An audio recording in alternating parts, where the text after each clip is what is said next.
Fala pessoal, tudo bom? Olha, no vídeo de hoje eu vou explicar para você como são os anjos.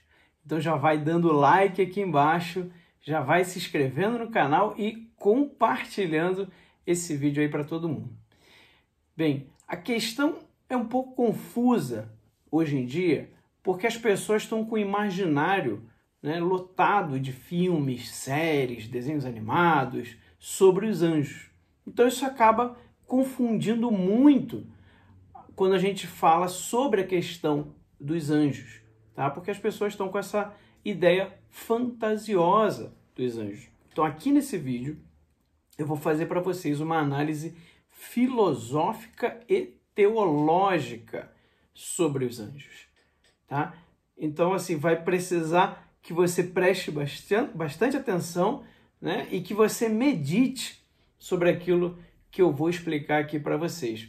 Agora, uma coisa que eu acho muito interessante é que Aristóteles, lá século IV a.C., ou seja, 2400 anos atrás, praticamente, ele filosoficamente, no esforço intelectual de descrever o mundo, as realidades do mundo principais, ele percebeu que a necessidade de existirem causas imateriais, tá? Ou seja, causas espirituais, seres espirituais. Essas causas materiais, que Aristóteles também chama de causas segundas, elas estariam entre a causa primeira, que é Deus, e as causas materiais, que são todas as coisas visíveis. Então, ali no meio estariam essas causas imateriais. E ele vai dizer mais ainda. Ele vai dizer que essas causas imateriais são parecidas com a mente humana. Vejam que incrível, né? Que é muito parecido com o conceito de anjos do cristianismo, do judaísmo e até mesmo do Islã. Em 2400 anos atrás, num esforço puramente intelectual, Aristóteles já tinha percebido isso. E olha, se você quer saber, sobre o que é causa primeira, volta lá no meu canal depois do vídeo, na parte que eu falo sobre a existência de Deus e sobre se existem, se é possível existirem vários deuses. Esses dois vídeos são muito importantes para você entender bem esse tópico. Agora, o que eu acho também muito interessante quando a gente analisa Aristóteles, tá? As filosofias, a filosofia de Aristóteles, todo o estudo que ele fez, é que ele é muito mais que qualquer cientista que a gente vê hoje. Tá? Por quê? Porque ele queria saber de tudo. Ao mesmo tempo que ele percebeu a existência de causas imateriais parecidas com a mente humana, ele também fazia, por exemplo, pesquisas com animais. Por exemplo, com abelhas. O Aristóteles descobriu o modo com que as abelhas se comunicavam. E isso por pura observação, sem usar os equipamentos sofisticados que existem hoje, não. Por pura observação, ele percebeu que as abelhas comunicavam com o bater das asas, e mexendo lá o movimento do bumbumzinho da abelha, ela conseguia indicar para outra qual a direção em relação ao sol que as flores estavam e a quantidade de flores que tinha. Tá? Ele conseguiu descobrir isso só por observação. Mas percebam que interessante, A mesma pessoa que percebe como que as abelhas se comunicam é a mesma pessoa que percebe a necessidade da existência de seres puramente espirituais. Vocês vejam que ele pesquisou de tudo. O objetivo do Aristóteles era conhecer, era saber sobre tudo, saber sobre o máximo que ele podia saber. É isso que me encanta nos clássicos. Também na Idade Média, até a Idade Média ainda se levou esse ideal de aperfeiçoar a sua inteligência até o limite. E eles ensinam a fazer isso. Com eles a gente aprende qual que é o caminho. Esse é um dos objetivos até do canal. A gente mostrar para vocês, trazer para vocês como que é possível desenvolver a inteligência. Mas vamos voltar para os anjos. E para falar sobre anjos, a gente tem que olhar para São Tomás de Aquino. São Tomás de Aquino é conhecido como doutor angélico. exatamente porque ele fez um grande avanço, tá, da compreensão humana sobre os anjos, tá bom? Então a gente vai seguir aqui basicamente o que está ali na Suma Teológica, na primeira parte, a partir, se eu não me engano, é a questão 49, ou 48 ou 49 ali em diante, você vai ver toda a parte sobre os anjos. E, então a primeira coisa que você tem que entender, tá? Presta bem atenção nisso. Anjos não têm corpo. Anjos, como o próprio Aristóteles já tinha percebido, né, são imateriais, são seres puramente espirituais. Eles não têm nenhum tipo de matéria neles. Então, sinto muito, né, todos aqueles filmes que vocês viram dos anjos, não é daquele jeito. Eles não têm corpo, eles são seres espirituais. E aí, para você entender, né, como que pode existir, como que pode ser alguma coisa puramente espírito, ou seja, sem corpo, não tem matéria, né, aquele princípio que eu falei para vocês. Qual que é o método filosófico? Bem, então vamos olhar o que são coisas puramente espirituais. Né? Deus também é puramente espiritual. Mas a gente pode olhar, por exemplo, para dentro do homem. O que dentro do homem é algo espiritual? Né? O corpo a gente vê, todo mundo vê, material, ótimo, não há problema com isso. Mas, por exemplo, o ato de conhecer é algo espiritual, tá? Ou seja, quando você conhece um objeto, tá? Quando você conhece um objeto, né, aquilo ali é o conhecimento que você tem daquele objeto é algo imaterial, tá? O problema é que a maioria das pessoas não conseguem distinguir os sentidos, a visão, né, o som, o cheiro. As pessoas não conseguem distinguir o sentido, a imaginação. O que é imaginação? A imagem que você tem das coisas na sua mente, do conhecimento que você tem delas. Elas acham que é a mesma coisa, tá? Mas não é. São etapas bem distintas dentro do conhecimento humano. Uma outra forma para você entender o que é um ato espiritual é o querer, é a vontade, é o ato de vontade. E aqui também é o mesmo problema, né? As pessoas têm muita dificuldade de distinguir desejo do ato de escolher. Uma coisa é você sentir desejo de algo, sentir desejo de fazer algo, tá? Isso é algo que vem do corpo mesmo, isso é algo, né, que a gente tem essas tendências, vontade de comer, vontade de beber, né, vontade de buscar o prazer, tudo isso é corporal. Mas a escolha que você faz, a escolha que você faz, não, eu vou comer, eu vou beber, eu não vou comer, eu não vou beber, essa escolha é um ato de vontade. Ele independe de qualquer coisa material, tá? Quando você escolhe algo, tá? Por exemplo, você pode, né, ter repulsa a algo que tem gosto ruim, né? Eu não gosto, não quero, né? A gente fala até o querer de um jeito errado em português. Em espanhol é interessante porque eles usam a palavra ganas, né? Eu tenho ganas de, eu quero alguma coisa. Mas querer é quando você já faz o ato de vontade. Então, na filosofia é bom distinguir isso aí, tá? O que eu desejo, o que eu sinto, né? Eu sinto desejo de algo, e o que eu quero de fato é quando eu já escolhi. Então, por exemplo, eu não queria, né? Eu não sinto desejo, olha aí, ó. Eu não sinto desejo nenhum, ao contrário, me dá repulsa um remédio de gosto ruim. Mas eu sei que eu preciso tomar, então eu tomo. Eu escolhi tomar, né?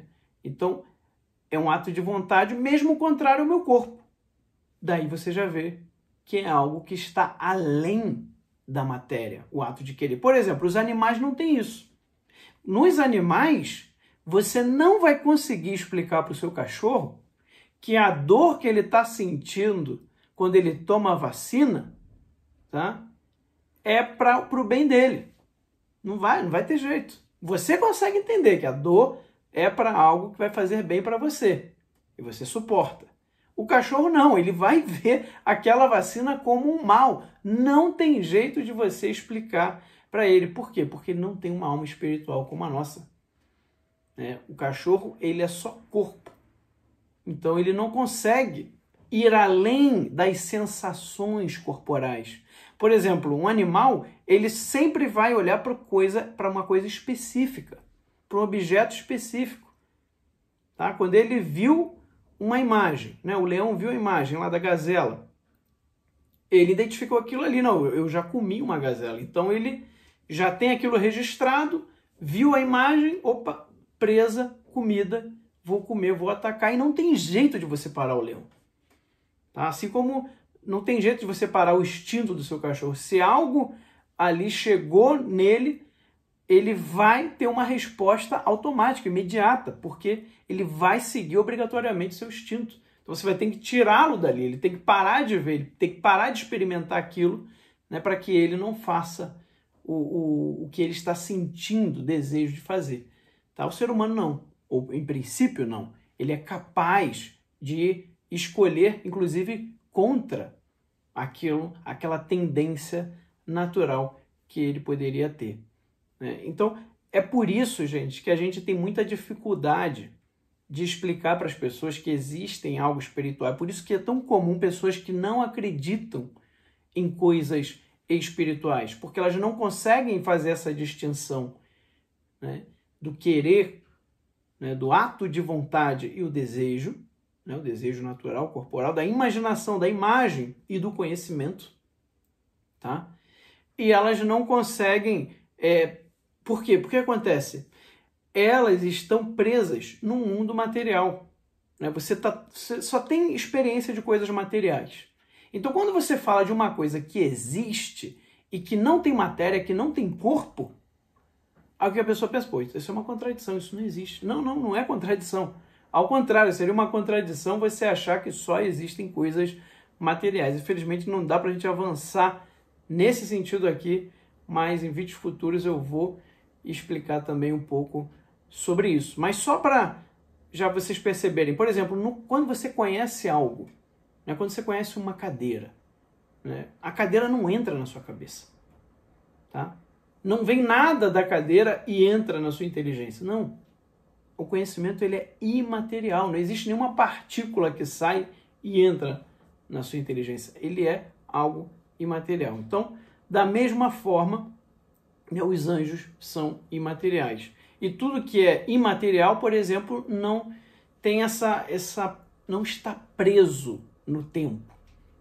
Tá? Ele não está preso no tempo. Por exemplo, o nosso pensamento, ele não fica preso no tempo, como, por exemplo, o cachorro ou o animal que seja, né? Que ele está preso ali, ele vê um negócio, ele não consegue pensar em outra coisa, ele vai ter que fazer aquilo ali. O nosso pensamento não, nós somos capazes de pensar coisas que aconteceram lá atrás, de tirar conclusão de coisas que aconteceram há muitos anos na nossa vida. A gente consegue trazer na memória de volta. Inclusive, a gente consegue, a partir dessas informações, prever o que vai acontecer no futuro. Você veja que o pensamento ele não está preso no presente. Tá? Então, isso tudo vai te mostrando que existem, sim, realidades espirituais. Aí você vai entendendo, a partir do conhecimento próprio, né, vai entendendo um pouco do que é um anjo, do que seria um ser puramente espiritual. É claro que é difícil da gente pensar nisso, porque nós não somos assim, né? Nós somos uma união entre corpo e alma. Tá?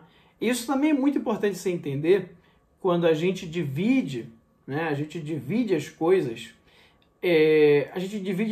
para ficar mais fácil de entender. A nossa inteligência é que precisa dividir as coisas em parte.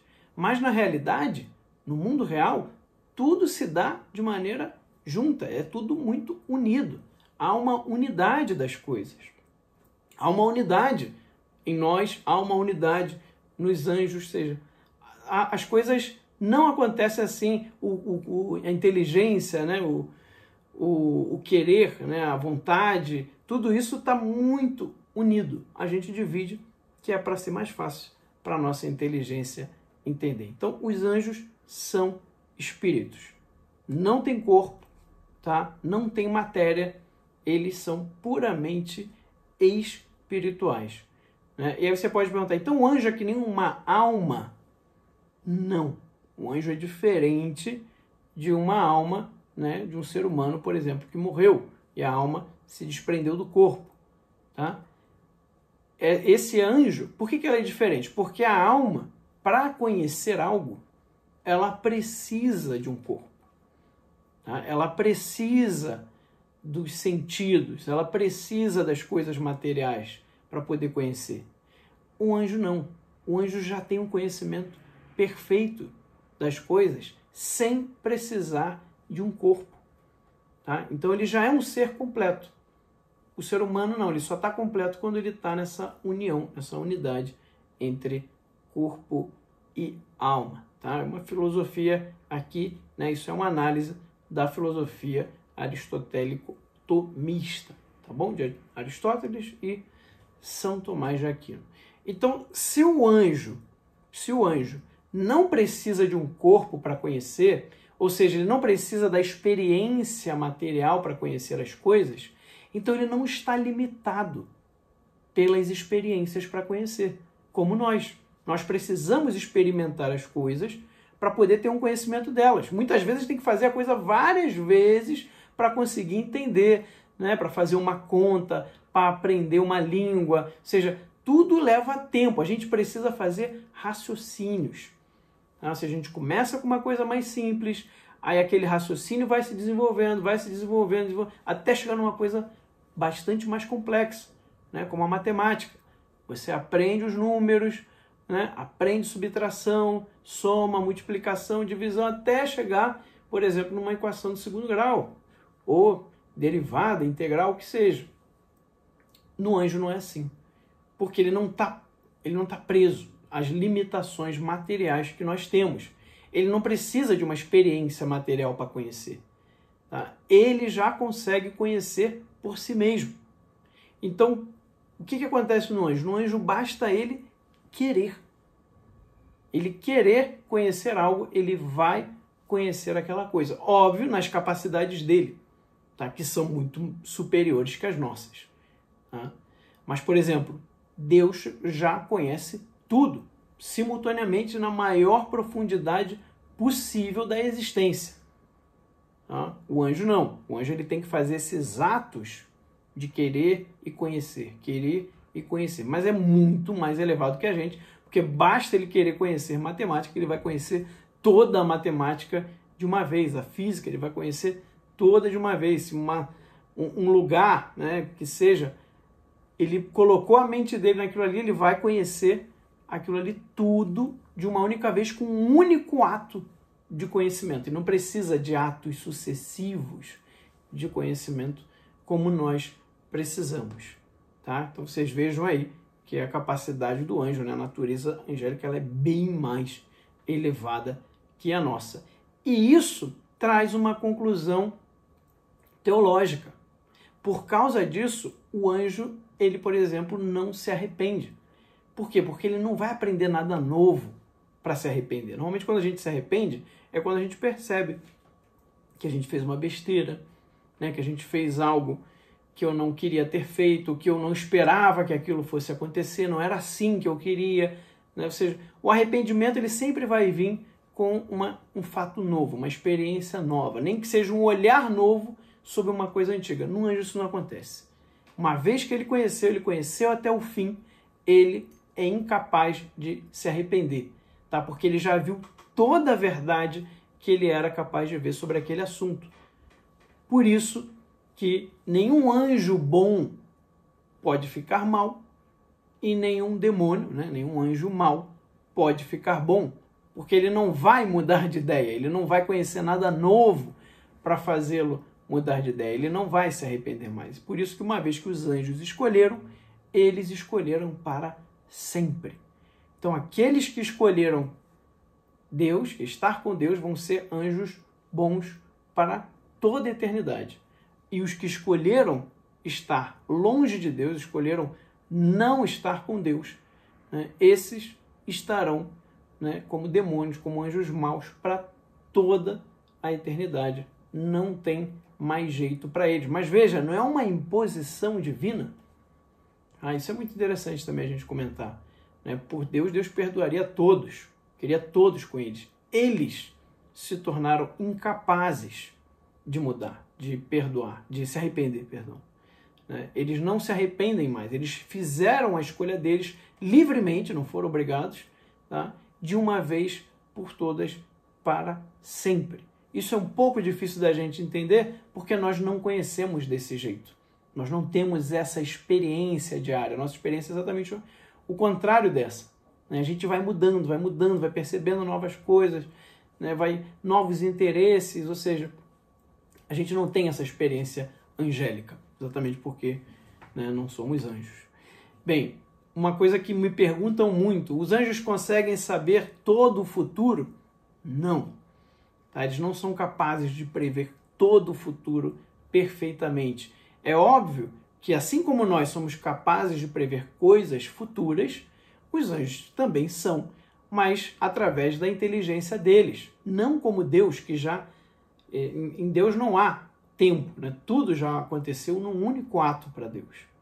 Tá? Isso também é difícil de entender, obviamente, porque é uma realidade que está muito acima da nossa. Tá? Mas os anjos não. Os anjos não sabem tudo o que vai acontecer. Né? Eles precisam ter um conhecimento segundo a capacidade natural deles. Tá? Então eles estão limitados também como nós nesse sentido. Óbvio que eles conseguem perceber muito mais do que nós. E eles também não conseguem ler os nossos pensamentos. Né? Isso também é uma coisa que a tradição cristã e a teologia sempre entendeu. Os anjos não são capazes de ver o segredo do coração do homem. Tá? Só Deus consegue chegar até ali. É óbvio que você, né, pode estar rezando para o seu anjo da guarda, então você está revelando aquilo para ele. Tá? Mas naturalmente os anjos não conseguem ler. Eles podem até prever o que você está pensando, assim como o ser humano também consegue, né, através da análise da linguagem corporal, né, de olhar, seja de ânimos. Então eles conseguem perceber por isso, mas ler exatamente ali aquilo que está lá no fundo do coração, tá? Eles também não conseguem tocar essa intimidade do ser humano. Uma coisa que é bem interessante na questão dos anjos é que, como eles não têm matéria, né, cada anjo, né, por exemplo, Arcanjo Gabriel, né, ele resume toda a espécie dele, só existe um daquela espécie. Tá? Então, cada anjo é a sua própria espécie, diferente de nós. Né? Nós somos indivíduos de uma mesma espécie, que é a espécie humana. Por quê? Porque o que difere? O que nos difere? É a parte material. É a parte material que nos difere. Né? O cachorro, mesma coisa. Os cachorros estão na mesma espécie. O que difere? Um é de um jeito, o outro é de outro, né? Maior, menor, cor. Ou seja, isso, o que difere é a parte material. Como os anjos não têm matéria, então cada anjo é a sua própria espécie, pronto e acabou. Né? Cada anjo é único nesse sentido.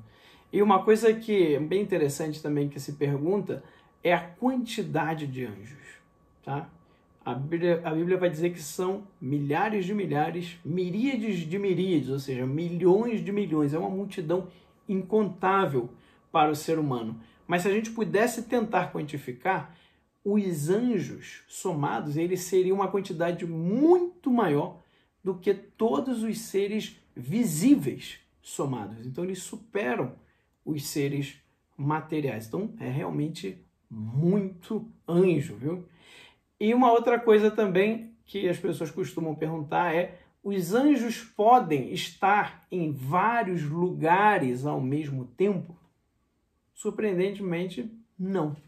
Tá? Só Deus pode estar em vários lugares ao mesmo tempo. O anjo pode estar em um único lugar por vez. É óbvio que ele não está limitado, como nós, que precisamos de uma continuidade de movimento. Ou seja, se eu estou aqui, né, e eu quero ir para a rua, eu vou ter que fazer todo o caminho até a rua. Não. O anjo, ele está aonde ele atua, aonde ele coloca as suas forças, onde ele coloca o seu poder. Então, se ele está atuando naquele lugar, ele está, né, ali. Mas é interessante o seguinte, o anjo não está num lugar como nós estamos. Eu estou aqui na minha casa, né? Então, a minha casa me contém. Ela meio que me limita. O anjo não. O anjo é o anjo que contém o lugar. É invertido a coisa. Exatamente porque ele é um ser espiritual. Então ele não fica contido por um espaço, senão que ele contém o próprio espaço. Tá? Sei que isso é uma coisa muito difícil da gente assimilar, é uma coisa aí que você vai ter que ir meditando pouco a pouco para conseguir entender melhor. Mas a ideia é essa, tá? Essa é a explicação filosófica e teológica sobre como eles atuam. Eles podem atuar num lugar, né? Por exemplo, o anjo da guarda. O anjo da guarda está onde a pessoa guardada está. Então ele atua no lugar em que a pessoa está. Então, aonde você está agora, né? Tem pelo menos um anjo aí com você, né? O seu próprio anjo da guarda que está atuando.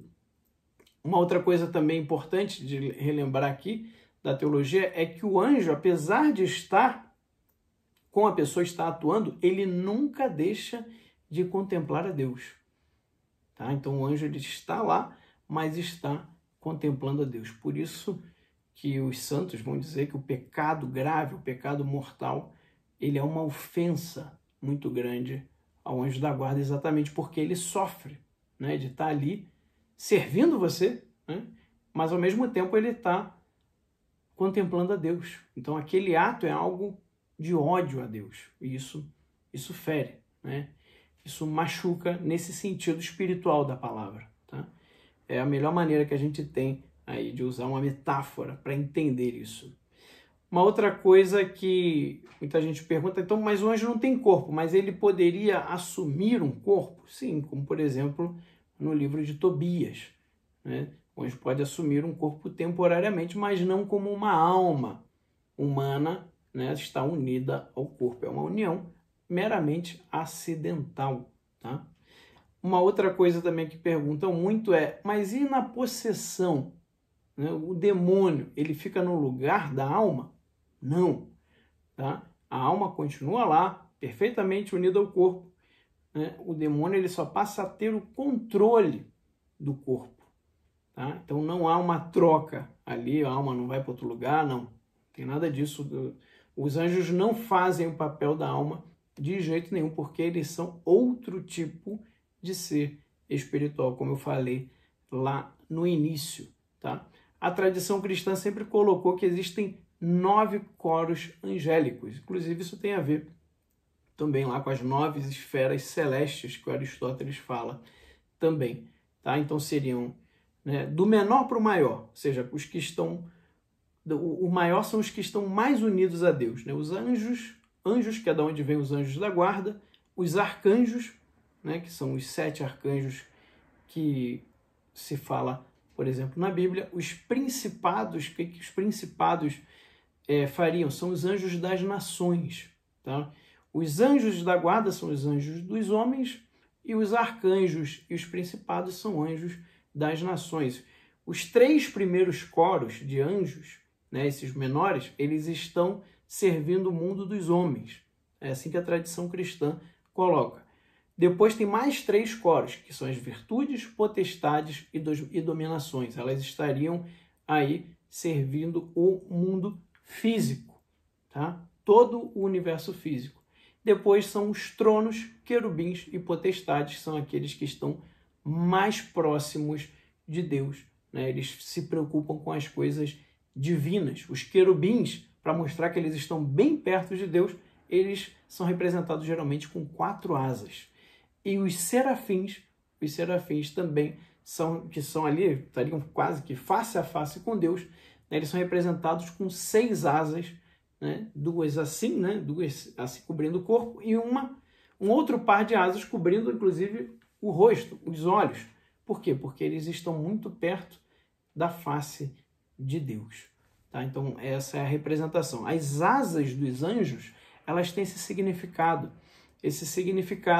de que os anjos estão aqui, mas eles são de lá. Eles atuam aqui, mas continuam unidos a Deus. Por isso que se fala, né, que o demônio caia, como se ele perdesse as asas, perdesse a graça de Deus que eleva o anjo até Deus. Uma outra representação muito bonita é dos anjos com os olhos fechados.